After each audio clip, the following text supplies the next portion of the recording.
শাকিলকে একটু দেখাই আমরা।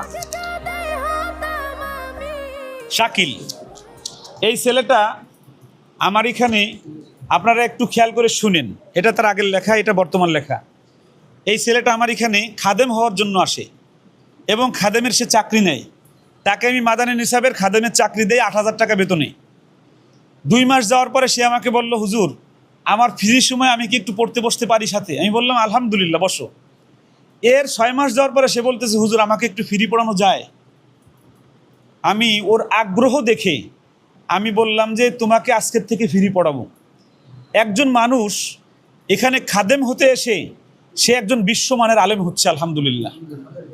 সেই খাদেম ছেলেটার 5 রোল, মানে আমাদের মাদ্রাসার ভালো ছাত্রদের এখন সে একজন। আজ থেকে 10 বছর পরে এই ছেলেটা দেখা যাবে যে এক জায়গায় বুখারী শরীফ পড়ায়। আর রায়হান মাদ্রাসা একদম নিচে থেকে উঠে আসা অসহায় মানুষদের পাশে দাঁড়িয়ে এভাবে আলেম বানিয়ে দিচ্ছে, আলহামদুলিল্লাহ। আমরা দোয়া করছি আমাদের শাকিলকে যেন আল্লাহ বুখারী শরীফ পড়ানোর তৌফিক দান করে, আমিন। শাকিল, তুমি বুখারী শরীফ পড়ালে তোমার কেমন লাগবে? ইনশাআল্লাহ, আল্লাহ যদি কবুল করেন ভালো লাগবে। ওই দিন আমার কথা মনে পড়বে ইনশাআল্লাহ। আলহামদুলিল্লাহ।